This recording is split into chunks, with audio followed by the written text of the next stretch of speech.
Welcome to your sophomore year at the Tragedy Academy, where you are the teacher and we are the students. Together, we learn from past tragedy to lay the foundation for a better humanity.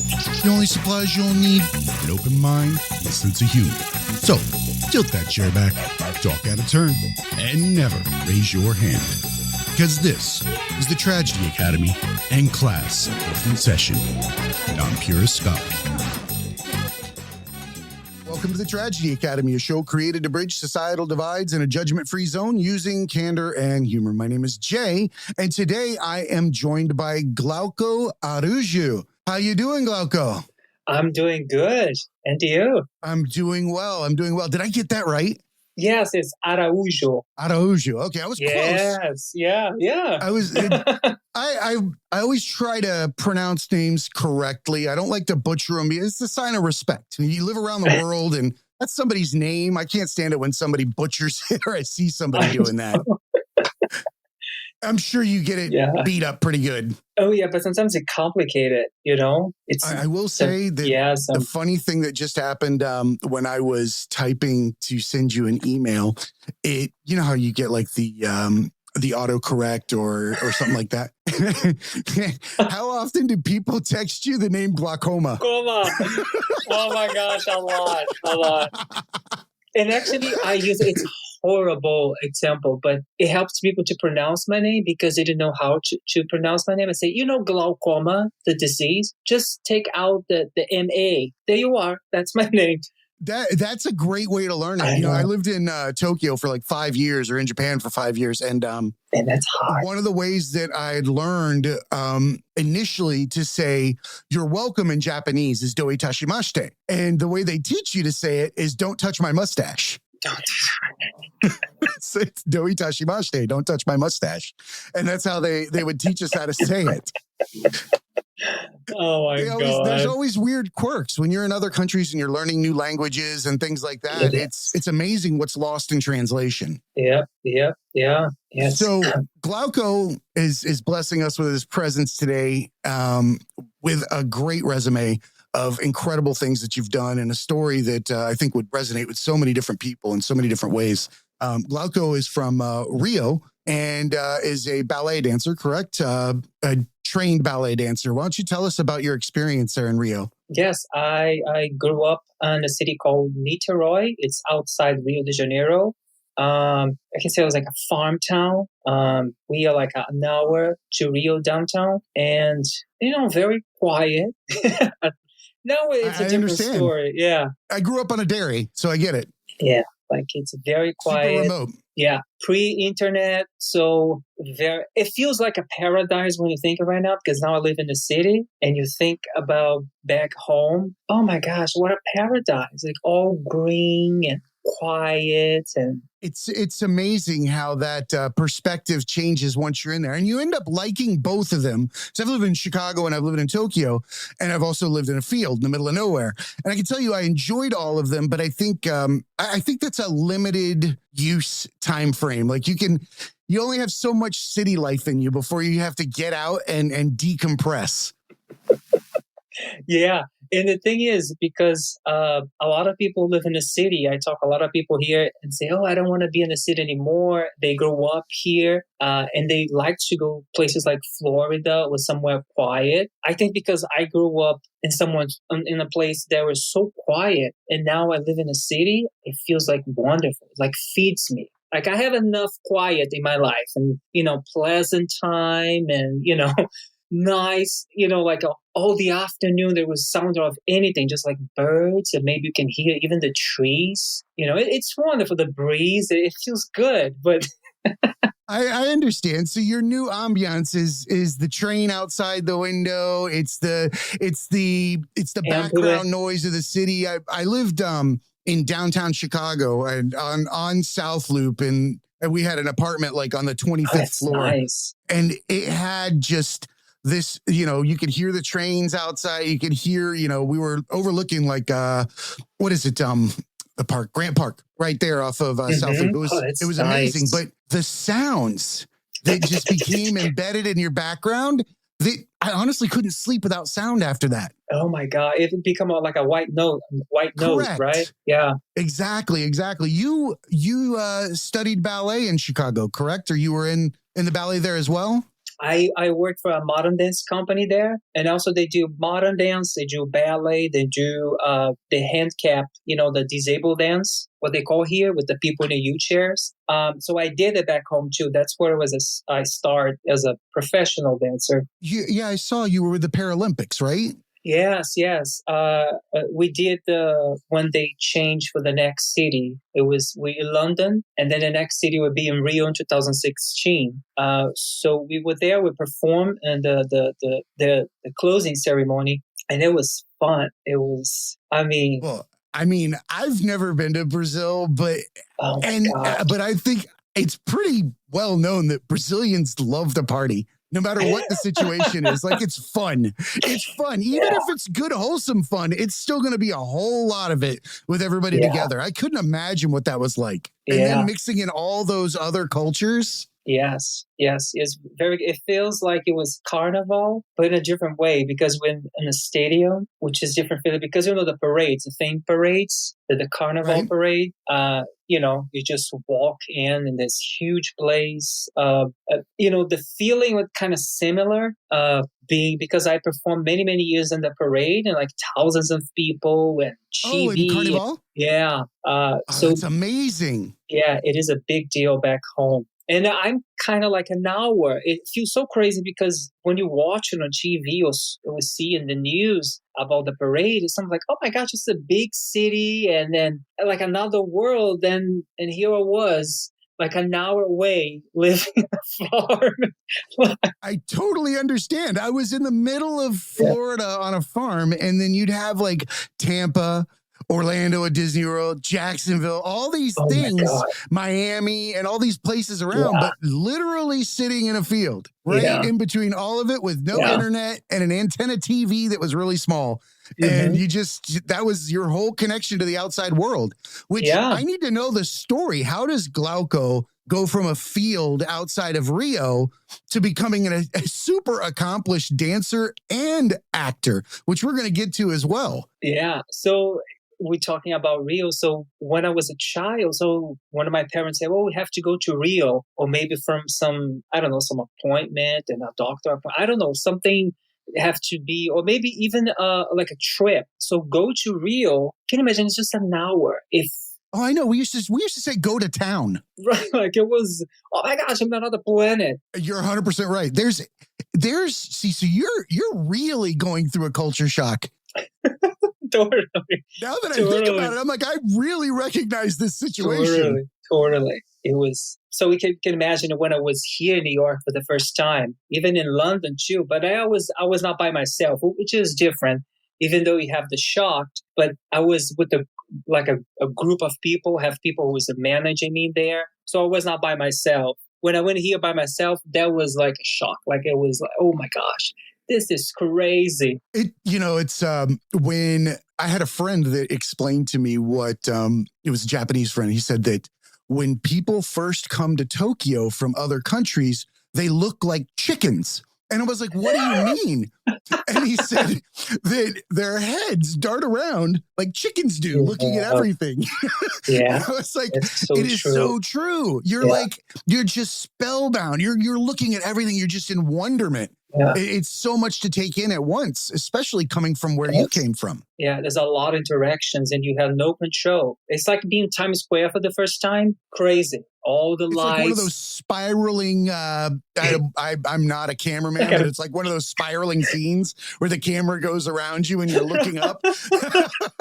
That's what it looks like, in my head. Oh my gosh, it's so true. I think the motivation to be out of this small town and be in a big city is just like, it's a dream. I had a dream to be an artist. It was not something I don't think like when I was young, I thought like, oh my gosh, I think this would be a good idea. No, it's just, it came naturally. Ballet doesn't seem like the first thing on the list for a farm area in Brazil. No, not at all.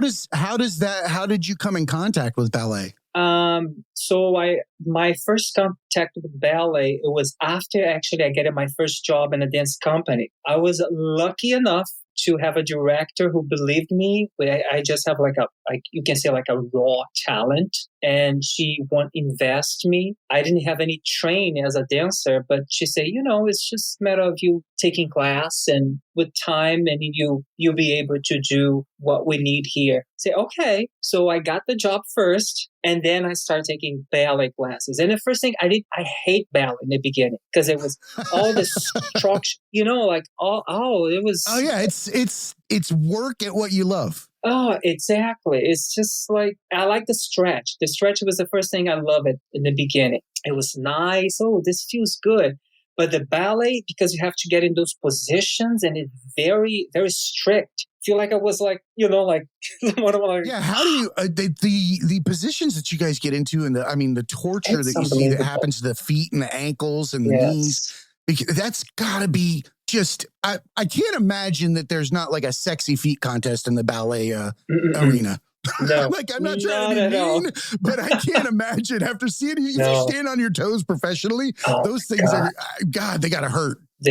Especially the girls, because they have to be in point shoes. They have a hard time. Difference? I didn't know that the men didn't have. Obviously, they don't wear the same slipper or that, but I thought maybe they had a similar toe. Yeah. But the man depends. Sometimes there's dance companies, they do men on point shoes, and they make specific ballets for men in point shoes. But that's a very, very few. They're not much. Maybe right now there's a different, but usually like a regular dance company, ballet dance company, you'll be the girls on point shoes, and the guys will be just a regular ballet shoes.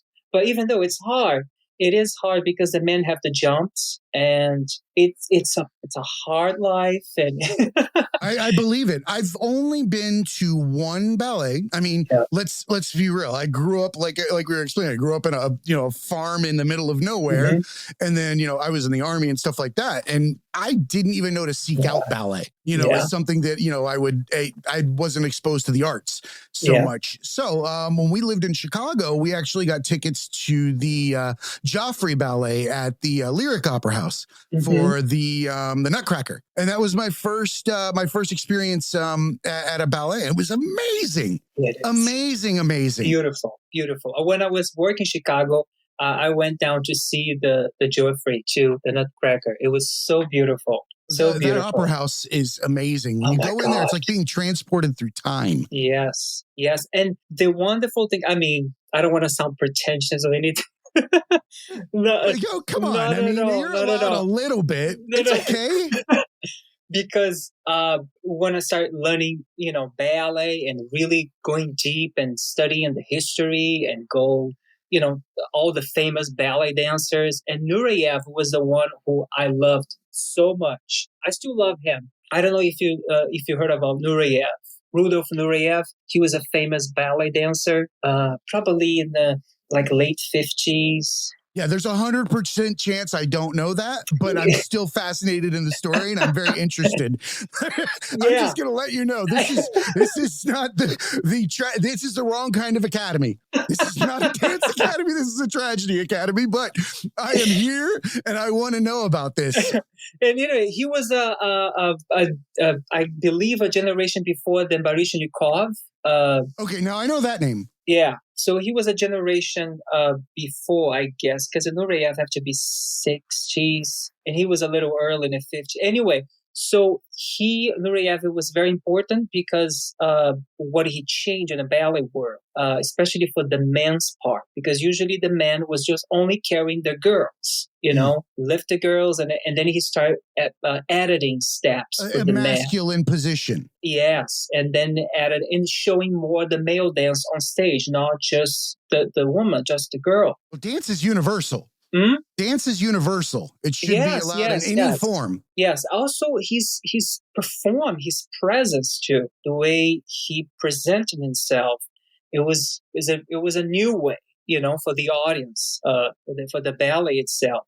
Anyway, so he was my inspiration when I was, trying my best, I was trying to follow this guy instructions and in his, just reading about himself. And I find out that when I was in Chicago, at that point, I was read like so many biographies about him and books about his work with the Paris Opera Ballet later in his life. Anyway, so he did the first time he performed in Chicago. He performed a choreography. It was for the Ballet Russe. He played, I forgot the name of the ballet, but he played a role for the Prince Igor. So there's a lot of, the Russians, they do the jumps and they have a whip. There's a lot of strength and masculinity that's portrayed out of Russia. I mean, that's got to be very clear. I mean, that's not the country known for its pirouettes. Right. It's a very tough. So this was his. So this is his first performance in Chicago on that beautiful theater all the way downtown. I forgot the name of the theater. The big Lyric one. Opera House, probably. Is it the Lyric or? I think the Lyric or the other one. I think it was the Lyric. I'm sure it was the Lyric. Anyway, so when I performed in Chicago for the first time, I signed to do this part, the Prince Igor. And it was my first performance in Chicago, not the same theater. It was at a different theater. But for me, it meant so much. Like, I can't believe I'm doing the same part that You're he realizing did. your dream. I know, like, and it was not planned because when I got the job at Momenta, I was, at that point, I was so focused on modern dance, Martha Graham, and I was so in there, when she offered me the Prince Igor, it just, okay, that's the Russian one, right? And then I got home and I just going over the choreography. I'm like, oh my gosh, this is the same dance he did his debut in Chicago, and my debut too. With the allowance of a difference in the ability to dance with a less masculine type of approach to it, or a more free form art. Is that what you're kind of describing? Because you said he kind of brought that change from old Russia to. Yeah, no, it was introduced by it was already at that point because he changed that in the 70s and the 80s. And the choreography, I believe, was made, I don't know, in the 30s, 20s, I guess. For Keen, it was a choreographer for the Ballet Russe. So by that time, there was a lot of change because he danced of him and people like himself. Exactly. And of course, I was searching for everything and like, I want to be there. So you there. related to his struggle in a very passionate way, it would seem. What about his struggle was congruent with your struggle? You talk about the same. What were the similarities between his and your struggle? Because it doesn't seem to be just dance, obviously. Because then you could pick any dancer because there's so many that are just so, graceful and good at it. What about him did you see in yourself? I guess because he was away from family and he have no choice. That was the only way he have to follow his dream. He just want to dance. And also he was in a time too that was not allow him to be himself. So he have to be kind of closet in a way. So it's very tough for him. He had a lot of emotional issues too. I guess relate to all of this. Well, that's a very tough time for what you're describing. He was a homosexual man in the ballet trying to realize his dream and then having to go through, I mean, we know the 70s, 80s, and 90s are some of the most horrific times for, it's funny, if you go back, 500 years, it was no problem, being a homosexual or doing, that kind of thing. And then all of a sudden it became something that it was so horrible to the point where you have people that are just completely trashed through that entire time frame. Right. And also he was, I think the KGB was after him. Because they want to kill him. Yeah, he was constantly receiving messages they're going to kill his family because he was a traitor to the country. Stuff like that. Like really have stuff. He was emasculating the country by being out there and representing what they felt was Russia as a gay man. Right. Good for him. Yeah. Good for him. Yeah. Good Do for it him. 100 times. Keep doing it. Run around with it. Tell everyone. Stupid KGB. Oh, we do not hate the KGB. Please do not come after it. So I don't understand, Brazilian culture, but I know that that in the Hispanic culture, from what I saw in the past, that it wasn't the most friendly to, young men coming out and, as being gay. How, because I feel like that's a big part of this struggle, and I might be honing in on this, but I feel like you saw a lot of yourself in him in that struggle. What's it like to leave? Is that part of the reason that you felt the need to leave and pursue your own career path or life? Big deal. Of course, the dream, but also to have a better life, because from where I came from, it's not a choice. You don't have a choice. And it seems like very friendly when you think Carnival, and Rio is a big city. And I tried. I lived with my parents for a while, and then I moved to Rio downtown.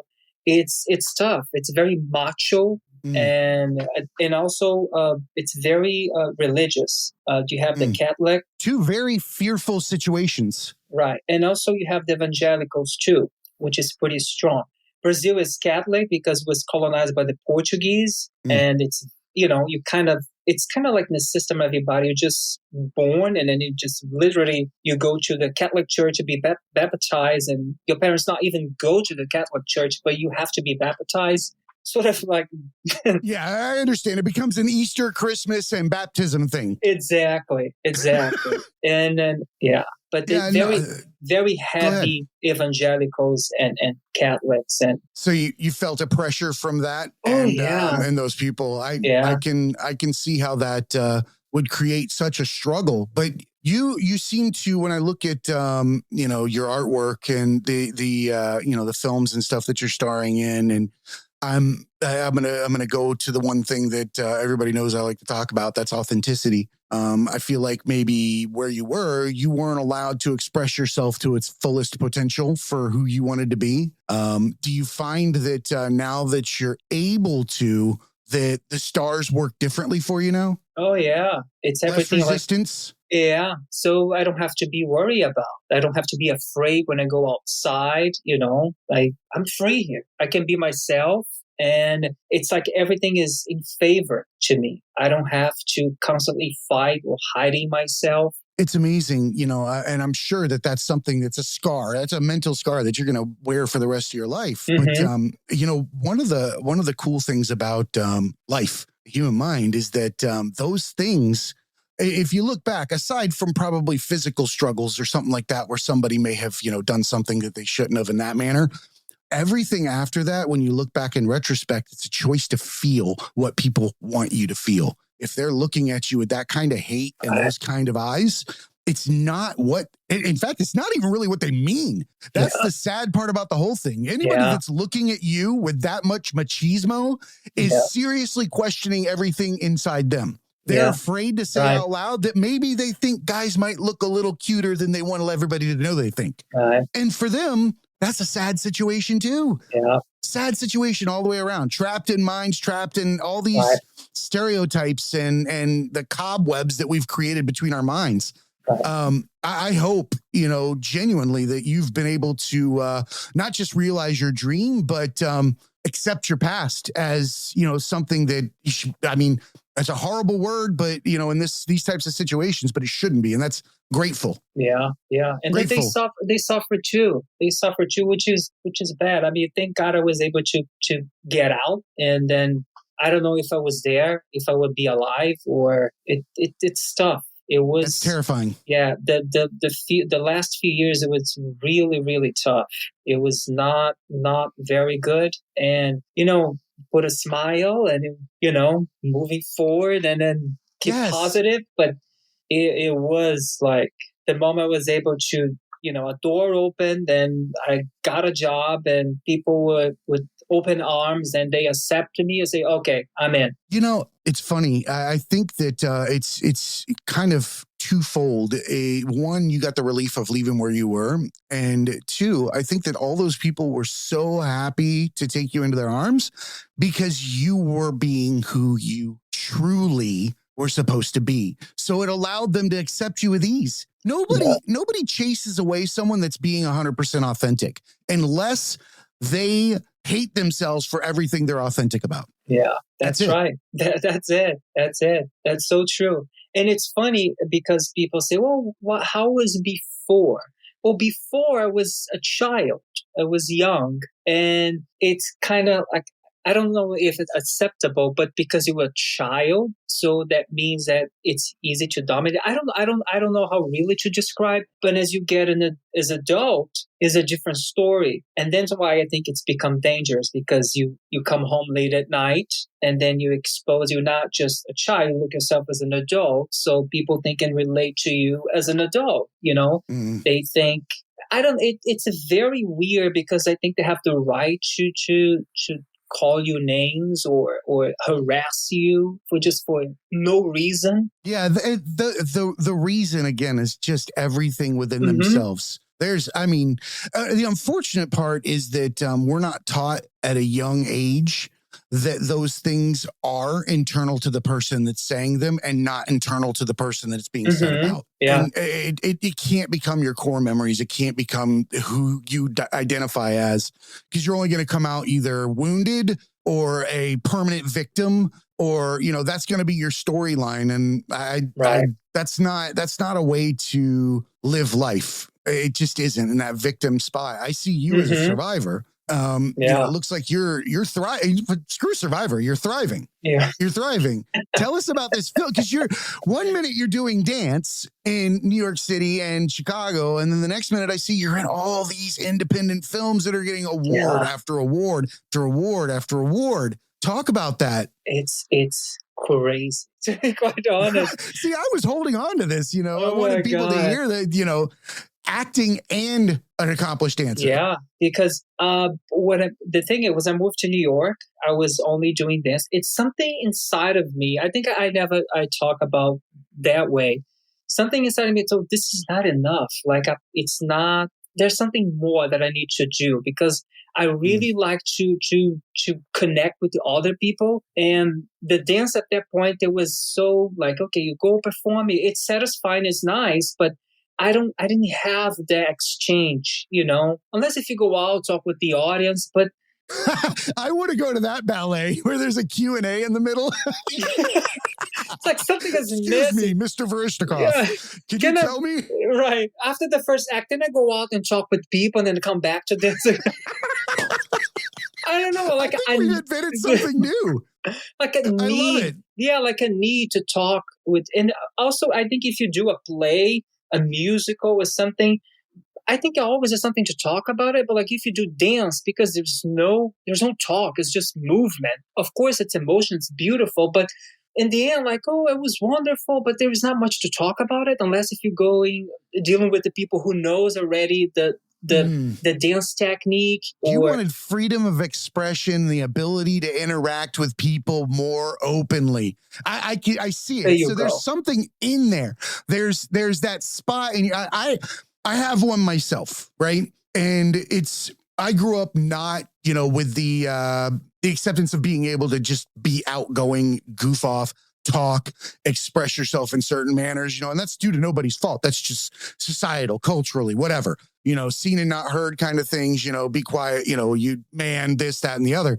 And I'm a goof. I love to talk to people. I understand people. And when I'm not actively trying to spread some kind of, good word, or spread some, bridge some kind of divide, or help something in that manner, I get a pain between my ribs. I get a pain, like a physical pain, that I am not doing what I was created to do.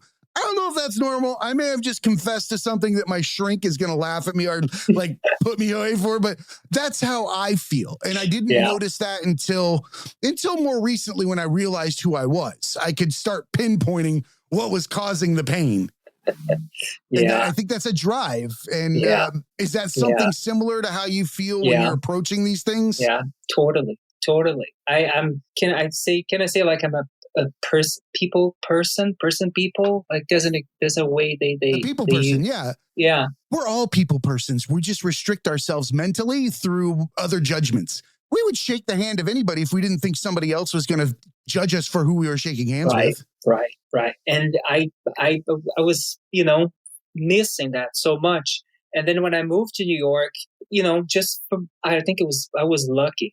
Some director saw me on performing. I was doing this performance for the Camerata New York Orchestra, and during the rehearsal, I mean, we dance with the orchestra. It's such a beautiful thing. It feels like I probably was feel the vibration of every instrument, don't you? Oh That's my different. God! It was That's so different. A soprano singing. I was like, I was not there. I was somewhere, and he felt that because he came to talk to me. He say, "I'm doing a short film, and it's about dance. And are you interested?" It's like, of course, let's do it.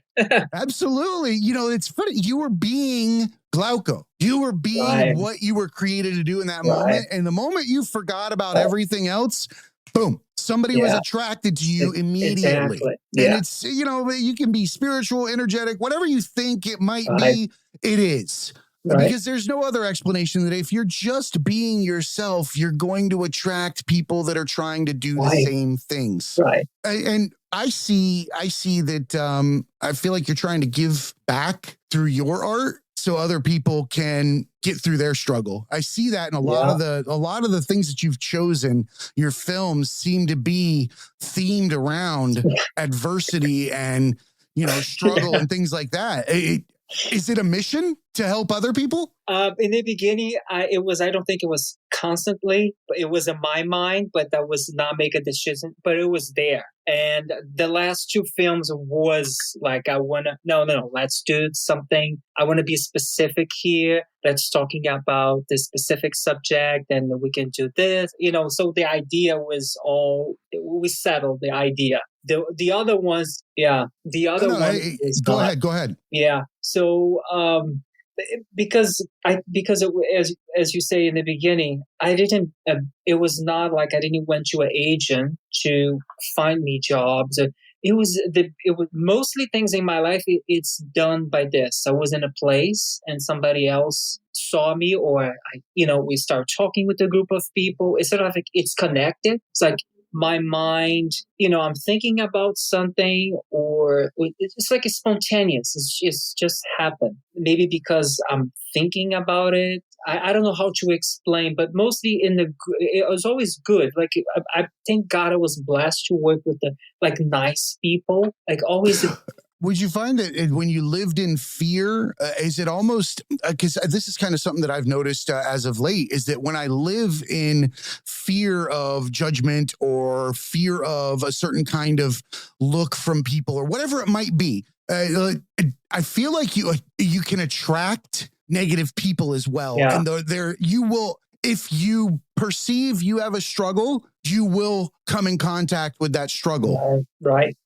It's kind of a double-edged sword. Yeah, it's so true. It's so true. I can see very clear looking back, Yeah, because nobody can throw anxiety at you or depression or fear or anything like that. It's a non-material item. No. It's all a decision. No. And I feel like that's kind of what the thing is with myself, trying to talk to people about how they don't have to be a victim of their past, because their past doesn't exist. Yeah. Well, you can learn from it because you're always in the present. You're never in the past, just like you're never in the future. I use I use the past like as a reference, but that's it. And looking I think forward, that's what we're intended to do. Yeah, and then really excited about the future because there's so many wonderful things. You don't know about tomorrow.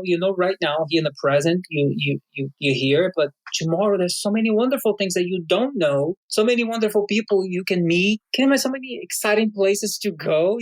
There's so many foods. There's so many friends. There's so many cultures. I know. And I think it's fear. Fear is what prevents people from these interactions. Yeah. And I think it's twofold. One, we're apprehensive about what we don't know. And two, we're apprehensive when we feel like people are going to judge us for interacting with somebody that is not accepted by the bigger peer group. Simple as that. Yeah. Simple as that. Otherwise, there's no reason to hate each other. Yeah. I mean, like literally no reason. Yeah. It's so true. Yeah. It's bizarre how we give into this genetic and hereditary madness. Yeah. But it seems like you're taking all the measures to give back and thrive at the same time. That's admirable. Yeah. If you were speaking to a young Glauco who was in this struggle, growing up, and realizing who he is and where he wants to be, what advice would you give him knowing what you know now? I probably would say to be out of trouble, to try. Don't get in trouble. Okay. That does make sense. Out of trouble. I would have given myself a shirt that said that was I was a kid. Oh my God, because I was very aggressive as a kid. Because it was a way me to protect myself. Because of your gender preference, police don't get that. Nobody understands that the most aggressive is the most wounded. Yeah, exactly. They're fighting for their life. Yeah. At that point, you are fighting for your life when you get to that point. And it's kudos to you for recognizing that. That's hard to recognize internally that you're aggressive because of yourself. Oh yeah. Because at home I have a mix of love and hate at home.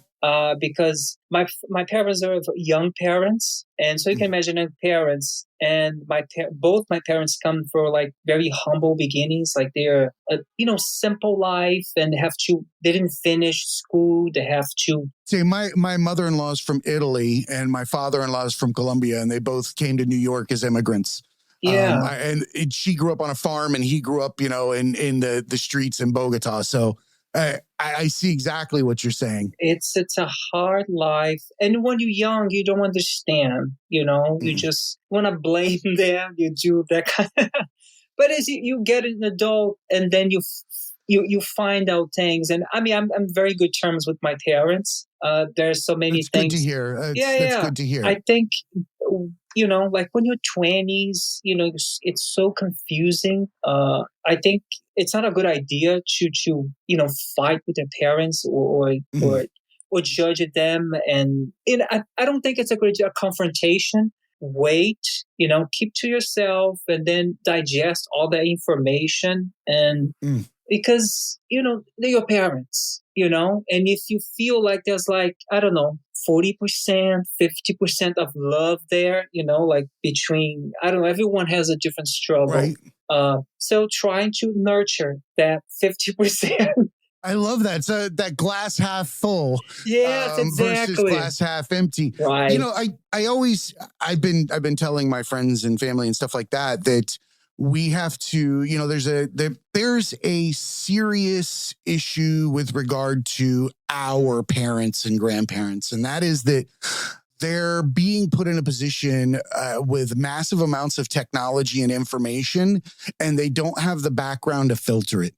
They don't have that. They haven't had it in their hands since a young age. So everything that they see is real. Everything that they see and understand, all of the words that there's nothing. And I think as adults, I guess Gen Xers, whatever we are, we have to kind of bridge that divide and let them just go gracefully. It's kind of like, if the lady down the street was hollering that there were spaceships above her, you'd let her go, right? Right. Well, so are the memes that they're yelling about. It's the same thing. Just let your parents yell about the memes they believe are real and go, yeah, Ma, you're right. There's yep, that happened, because who cares? Yeah. And everybody has an issue. Nobody's perfect. And if you see there's a positive side there, just nurture that part and, always looking forward to that part. Then, some day between somewhere you can find a little balance there. And then you can have a relationship with that. I think once you focus on the good, the bad becomes known. Exactly. You just focus on the good. Yeah. Oh, people don't change without new experiences. You have to have new experiences to understand what what the overall human experience is. You have to, I've never been, Eric used to say it. He's like, I'm not 100% anything. There's no way you can be. I can't be 100% about something. I've made so many mistakes in my life, so many things. I've done so many shameful moments, so many things that I regret, so many different, whatever. But at the time, that's who I was. Yeah. But I'm not now. Right. And we have to allow everybody to go through those experiences and get out of where they're from. We can't judge them before they've even had a chance to experience the other side. They may not know it, and what they're doing may be heinous, and you got to stop that but you can't judge them for what they believe because they don't have a damn clue. Yeah, exactly. They don't. They have literally no clue. It would be like me walking up to Glauco on the farm and saying, where is Ferrara's? I want to get, a nice croissant from the bakery there in Little Italy. And you would look like a pig staring at a wristwatch. Huh? You don't know because you've never been to New York. You don't know any of that shit. No different. Yeah. You hand a bunch of old people a cell phone with fucking videos from all over the world. Yeah. They're like, holy moly. And they just start losing their shit. Yeah. We got to understand that they're losing their shit. Not that they're aggressively attacking everyone. Yeah. Although they do. They do. And those are the ones that need to be stopped. But at the same time, it's too tiresome to worry about people's judgment. Right. There's something else to do, things better that you can do better. Also, I did therapy too when I came here, which was very excellent.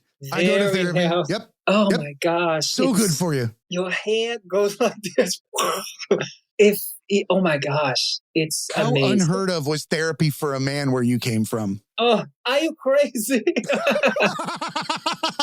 Well, when you grow up in a country environment, in like where I grew up, all it's big burly, cowboys and all that kind of stuff. If you just said therapy, oh my god, no, you wouldn't even get physical therapy, let alone mental therapy. Yeah, they think you're crazy. That you have a mental issue. You had a problem. You're literally crazy. They think you're crazy. Because they are. We fight against what we know the most about ourselves.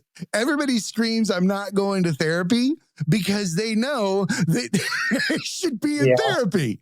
Yeah. And they're afraid that they'll be judged once they got there for their heinous thoughts and issues that they're having. But guess what? We all have the same thoughts. Right. We all have them. Some of the worst that ever existed. Right. There's just a difference. We don't all act on them. Right. There's, all those people need that help. And I feel like setting the example is the only way for people to get help. You have to, the only way that you can help the people around you is to simply help yourself. Yeah. Simple as that. Because we follow people that emulate the things we want to feel. And if it's acceptable, if the people that look back on us aren't upset, and we see that it's acceptable to find, help and to feel better about life, and that there really is no reason to feel judged. That's the dumbest thing on the planet. Judged. Yeah. Judged. What is that? Like, I don't even know. Can you hand it to somebody? It's literally this weird thing that changes how we act physically in our environment. We allow somebody else's possible thoughts about us to keep us from seeking medical attention for our brains. Yeah. That's insanity. Yeah. That's insanity. It is. What do you think? Like, it's crazy. Yeah. I gotta simplify stuff. I'm not a bright man. I have to, keep it simple. That's the way I do it. Yeah. So I don't want to miss out on the opportunity to discuss your charity and make sure that everybody hears about that. Do you want to tell everyone? Oh yes, is the Episcopal's Actors Guild. It's located here in New York, and the Episcopal helps actors, singers, and all performers. If they need help with the rent, paying the bills, so they help. Especially during these times, the arts really took a killing. Yes, so it's a really tough time right now. And then, if you want to make a donation, if you want to help any way, it's very, we're there. I think that that sounds like a great cause, because in order to pursue your passions, you're not necessarily going to have all the means to be able to support yourself. Right. And, and especially in a time like the pandemic, when everything went from, being out in front of everybody to being remote and having to make that adjustment. There's so much time that creators don't get the opportunity. And let's face it, struggle creates the best artists. So you have to come from kind of shitty situations to have struggled. So, and I have so many artists. Yeah, I have so many people who helped me to be here today. So I just want, whatever thing I do, even the tiniest thing, I always want to put a little message there, or you understand, like it can help in a way, because this lady, her name is Stephanie Clemens, and she was the director of Momenta Dance Company in Chicago. And I mean, she helped me with everything, because I didn't speak English. I didn't know anybody. I was there by myself. And then she was helping me with everything, a place to live, and everything you can imagine. I didn't know anything back then. And she told me something very, very special. She said, "I'm helping you right now, but I want you to remember that in the future, there will always be somebody who needs help, and I hope you do the same." What a beautiful human. And you good believe for it? you for remembering that and staying humble and being able to implement those measures to help people when you got the opportunity to do it. It's too often we kind of shy away from those opportunities to help people on such a granular level, day-to-day levels. For whatever reason, I have a theory that it's because we're ashamed of the fact that we're not gracious for our better position that we're standing in when we're looking on that person. That's just kind of my theory. But at the end of the day, the simplest things really make the biggest difference. And the fact that you remember that, and it's not just to do it, it's also to spread it and to let other people hear that message. So I genuinely appreciate you coming on to talk about that. And your story. It's amazing. It is. And sometimes I receive messages on social media, like little kids, like young boys. They send a message, "Oh my gosh, I love your work and I want to be an actor." Or there was the other one from the north of Brazil. He's want to be a dancer. And you think, like, oh my God. How amazing is it to know that you've inspired somebody on the other side of the world? Whether that's home or not, that's still a world away. Right. And I always feels like myself as a young boy, and watching TV, and that feeling, like I want to do that excitement. This. Yeah, I want to do this. Awesome. So they're reaching out to you, and I hear that you're being arrested too. The police outside your apartment there in New York City. No, I was just the other day, I was talking to Miss Michigan, and she's in LA, and she said there was a truck literally outside her apartment that just kept backing up and going forward over and over again. Oh my just God. Beeping the entire time. Oh God. I found funny when you ask her if they all, because I think she was a 5 times. Yes, 5 times. And the woman hated her, right? You asked her. Yeah, I did. I was asking, are you like, are you hated in the whole state? Like, how's that not? Like, I can only imagine. But she's so humble and so sweet about it. And she described that it was several different competitions and things like that. But we flock to people that have gone through, those struggles. She talked about her awkward face. Like, we think that just because someone has physical good looks, that means that they don't have the same, inside pains and feelings that everybody else does. I mean, would you stop showing like your 60 something abs in your pictures? Because it makes me have to do like more sit-ups. Like, I'm scrolling through Instagram, I'm checking some stuff out, and I'm like, why does this guy look like he's got like 30 abs instead of like 12 or, a 6-pack? You've got all these abs. And I'm like, come on, man, that's not fair to the rest of us. But you know what? I was a fat kid. It was huge. Like, it was really, and when I post those pictures, it's like, for me, it's like really to feel like it, because mentally, that's why there's so freeing. many. It's got to be so freeing. Yes, and there's so many issues. That's why I go to therapy. Body dysmorphia is no joke. Oh, having those issues, and I tell you, the ballet has got to be horrible for all those things. I mean, I don't know anything about the ballet, but except for the fact that there are so many eating disorders and things like that to remain in. And injuries and things are hidden and things like that. It can't be any It's different. not just relate to the dance itself. It just relate to your life history because, there's all the issues and then, go through your family, going through, just yourself relate to the world, to the planet. You don't feel good about 100%. yourself and the other kids are pretty. You look the other boys in school and they, popular, they're good looking and you look yourself like, oh God. Yeah, we judge ourselves to the worst degrees. The worst. And it's so painful. Like, why we do this? Like, we know it's not No, good. We don't know that it's even happening. We really don't even realize that we're having that internal dialogue from the moment we start understanding what's going on around us. And we're just collecting other people's facial expressions over and over and over again. When you walk away, what was the facial expression for what happened last time? And you just collect that judgment. Did they approve or did they scowl? Did they, were they happy or were they sad with my performance? That performance could be cooking dinner or standing on a fucking ballet, at the ballet. It really doesn't matter. We put so much weight on what other people think. And so unnecessary because who cares, right? Just do your job. Just have fun, without live your life. Without the expectation. Just, What is there to expect? If there's no guarantee for the next minute, then why do you need to even worry about an expectation? Right. Worry's an asinine thing. There's no, unless you're like, I think I say this, I said it the other day, unless you're Nostradamus or some other brilliant person that can predict things, you're not worrying about exact things that are going to happen because you're not getting it right. Otherwise, you're predicting the future. There's a big difference. If your worry predicts the actual future, then you're amazing. All it's doing is literally just hurting you in the present. Yeah. Totally. Nothing more, nothing less. Yeah. Glauco, do you have anything coming up that you want to plug or you want people to check out?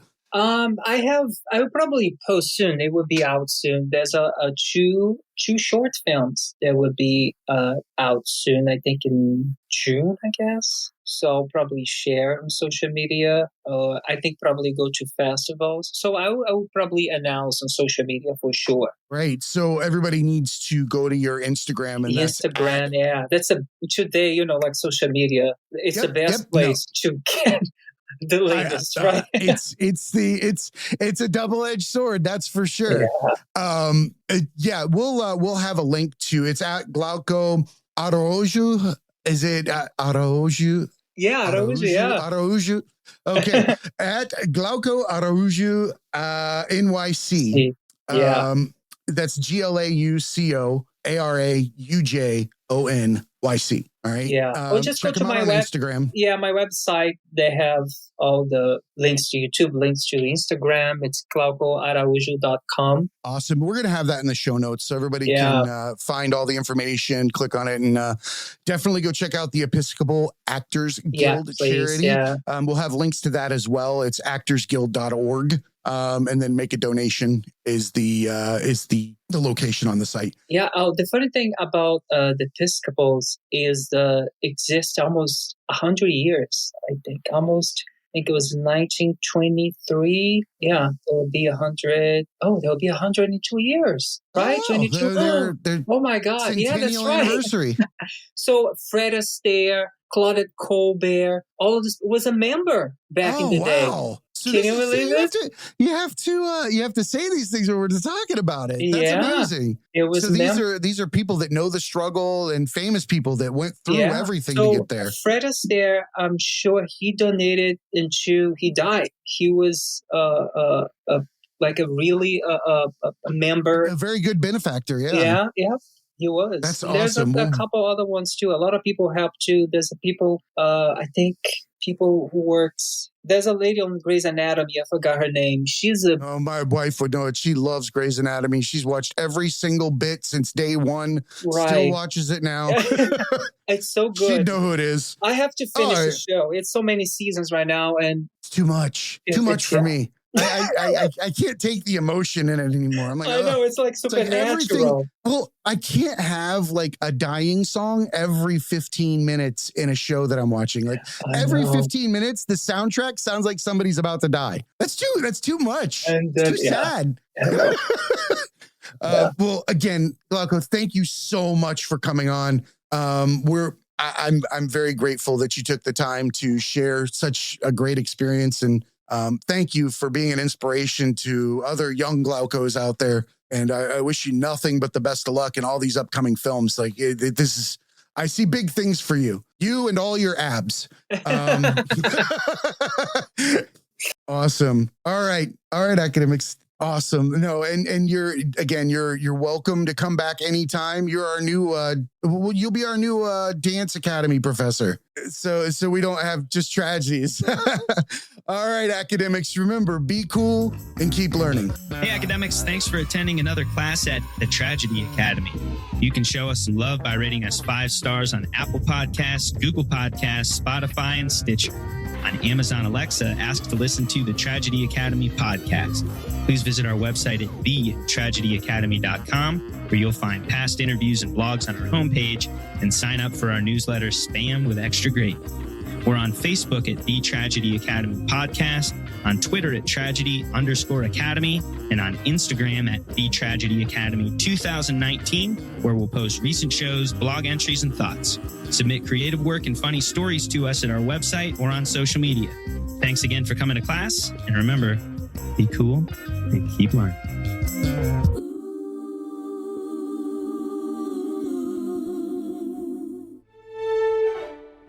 Hello, academics, and welcome to the study hall. I'm Carl, your study hall monitor, and making sure that everybody is happy and they're not shooting spitballs at each other. Glauco Araujo is a New York actor, dancer, and singer.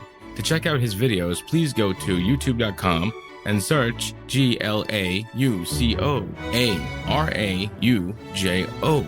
You can also check out www.glaucoaraujo.com and on Instagram at Glauco Araujo NYC. Now, kids, no more spitballs.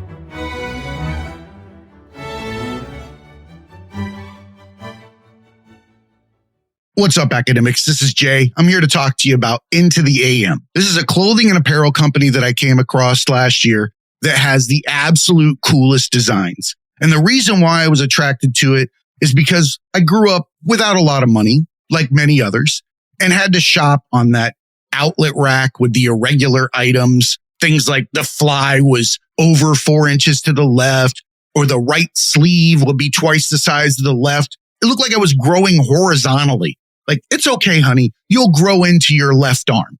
So you really don't get a chance to express yourself the way that you want to. You go into life, you start putting on suits, you start putting on uniforms, and you realize you'd never had a chance to truly express yourself. Enter Into the AM, a team of artists and creators who share a common vision. They see clothing as a canvas to express what drives you. Since 2012, they've developed premium apparel that elevates self-expression and provides unparalleled comfort for wherever your passions take you. Into the AM's passion for change is the driving force behind their brand. They remain committed to creating products that inspire and promote self-expression by partnering with like-minded organizations focused on giving back to communities in need. Last year, they donated 1% of all revenue from their graphic tees collection to the Art of Elysium charity. The Art of Elysium is an artist organization built on the idea that through service, art becomes a catalyst for social change. For over 24 years, the Art of Elysium has paired volunteer artists with communities to support individuals in the midst of difficult emotional life changes. They currently offer 110 community programs per month, serving over 30,000 individuals per year. The only permanent thing in life is change.